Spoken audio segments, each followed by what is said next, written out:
What is up, everyone? Welcome back to another video today, and in this video we are doing the 24th installment of Random Model Airports. Today we're going to be doing the Syracuse Hancock International Airport.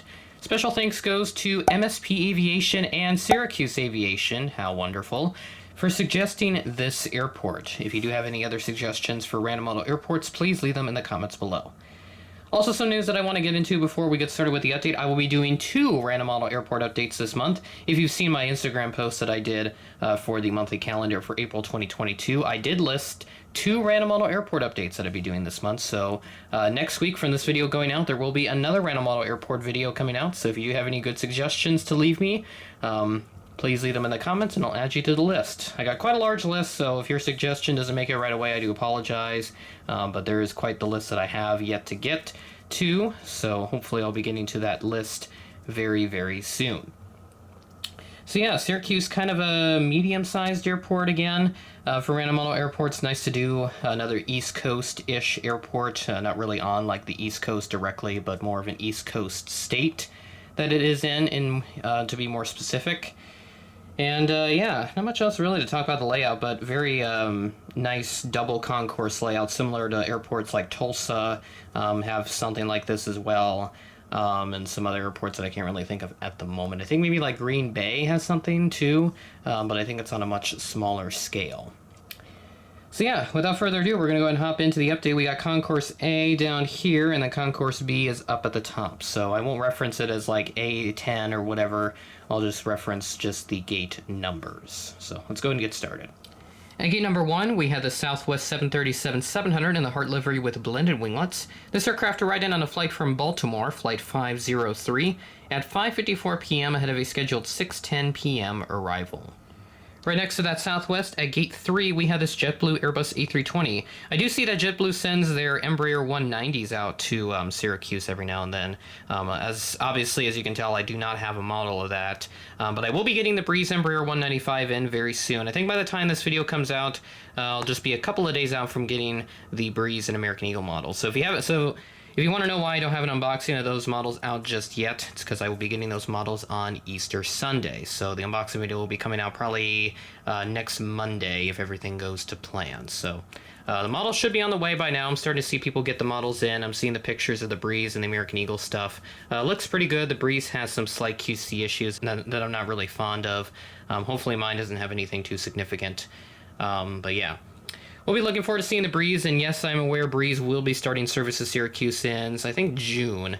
So if I did wait a couple of months, I'd been able to do that, but I really wanted to do Syracuse here, so no Breeze service here for the moment. Hopefully next week's update at Oklahoma City, or not next week's update, actually, 2 weeks from now, in the Oklahoma City update at the end of April, hopefully I will have Breeze in the collection, pending that everything goes to plan. So, getting back on track here, we had this JetBlue Airbus A320 at Gate 3.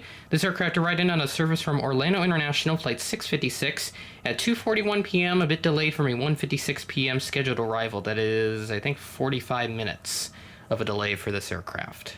All the way down to Gate 6, we had this American Eagle CRJ-700 being substituted for a SkyWest House livery CRJ-700. Hopefully a regular livery American Eagle CRJ-700 is announced. If that is announced, I will still get that, even though the SkyWest CRJ-700 suits me well for American Eagle CRJ-700 flights.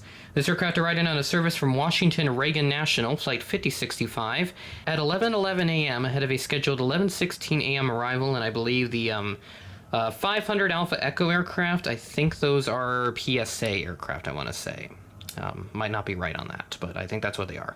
Up at Gate 8, we had this American Airbus A319, an LUS aircraft with CFM engines. This aircraft arrived in on a service from Dallas-Fort Worth International, Flight 421, at 10:17 p.m. ahead of a scheduled 10:41 p.m. arrival. At Gate 9, we had this American Eagle ERJ-145 in the new colors. Always happy to have this model in an airport update.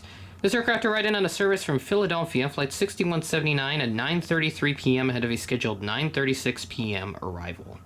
Bit of a head-on view with this aircraft here at Gate 12. This Allegiant Airbus A320 arrived in on a service from Fort Lauderdale, Flight 962, at 7:23 p.m., a bit delayed from a 6:38 p.m. scheduled arrival. That is another 45-minute delay for this aircraft, just like with the, I think it was a JetBlue A320 right down here. So 45-minute delays already in this airport update, so not looking too good for on-time scheduled arrivals for those 2 flights, but hopefully there will be nothing else too crazy in this update. All flights in this airport update are from Monday, April 4th. Did forget to mention that was everything at the Alpha Concourse. We'll check out Concourse B here. We're not going to start off right there. We're actually going to start up here towards the other side. That's where we'll end there, the one aircraft I just showed just a second ago. But right here at gate 20, we had this United Airbus A319 in the Evo Blue livery. Waiting for an A320 to be released in the Evo Blue livery. By the time this video comes out, I think Gemini Jets will have already announced their April 2022 releases, so that is at least what I'm planning will happen, or predicting what will happen, rather, since I'm recording this on Friday the 8th of April.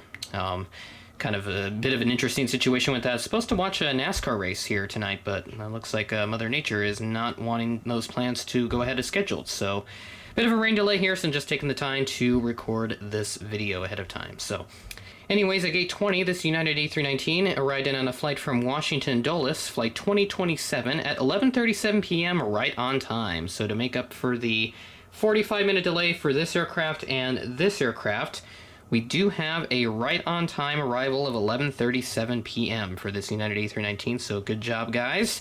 Great to see you here on time. So, let's go ahead and move on to the next aircraft. At gate 21, we have this United Express Embraer 175 in the Evo Blue livery. This aircraft arrived in on a service also from Washington Dulles. Flight 6080 at 6:43 p.m., a bit behind a 6:32 p.m. scheduled arrival, so only an 11-minute delay.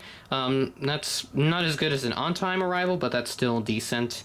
At least it's not like a 45-minute delay that we've seen so far. I kind of keep picking on the Allegiant and JetBlue there, but obviously that on-time arrival, always nice to see those, but I think that's only a handful out of so many of the flights that I've done here in airport updates have I had that happen so far. So I'll have to compile a compilation at some point of all the on-time flights I've had in airport updates. So yeah, that's all we have for this aircraft. We'll move on to the next one.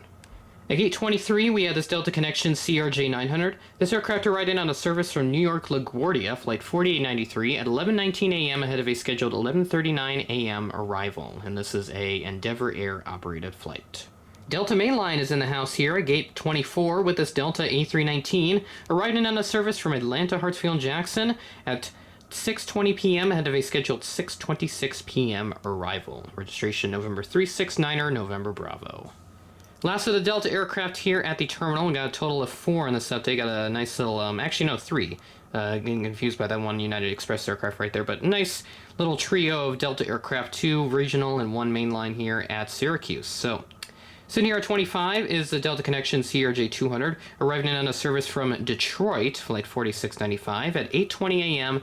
ahead of a scheduled 8:42 a.m. arrival. I believe this is the Endeavor Air flights, I think. I did say before that the Echo Victor ones was Endeavor, but no, that was a SkyWest operated flight. I think this one is Endeavor. Sitting at gate Bravo 26 to round out the update is this United Express CRJ 550. Super happy to finally use this aircraft again in an airport update. Hopefully they'll be coming back. I did hear from a commenter who did leave a comment on my recent Sioux Falls airport update that we would possibly getting these back in May, I think. So they must be rotating them out of Newark now, sending them back to Chicago O'Hare. And I think our Charlotte service is also coming back, possibly on Embraer 175s, according to the commenter. MSR TNA Productions, I believe, was the one that relayed the information to me. And also, again, a bit sidetracked here, since I didn't mention it in the Sioux Falls airport update. I kind of forgot about it. American Eagle ERJ 145 service does return to Sioux Falls. Did return on April 5th, actually. I did see it already once. I just have not caught it on camera yet. But really nice that those aircraft come back to Sioux Falls. But, yeah. Hopefully the CRJ 550s are not far behind. But CRJ 550 service is alive and well here at Syracuse, arriving in on a service from Newark, flight 4391 at 2:18 p.m. ahead of a scheduled 2:43 p.m. arrival.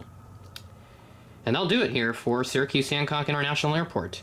Kind of wish I would have brought Syracuse Aviation on here to do this airport update with me, but unfortunately he's a little bit busy at the moment of me recording this, so couldn't bring him on, but make sure to go check him out. Only shouting him out here just because this is kind of his hometown airport, if you will. Doesn't live directly within Syracuse as far as I know, but does make frequent visits up there to Syracuse whenever he is in town, so does make great content, all that fun stuff. The Cedar Creek stuff's really fun to watch. I did participate in one of his Cedar Creek airport updates a little while ago, so if you do want to go check that out as well, you're more than free to do so. So yeah, that'll do for me. So with that being said, that is the end of the video. Thanks for watching, and I will catch you in the next one.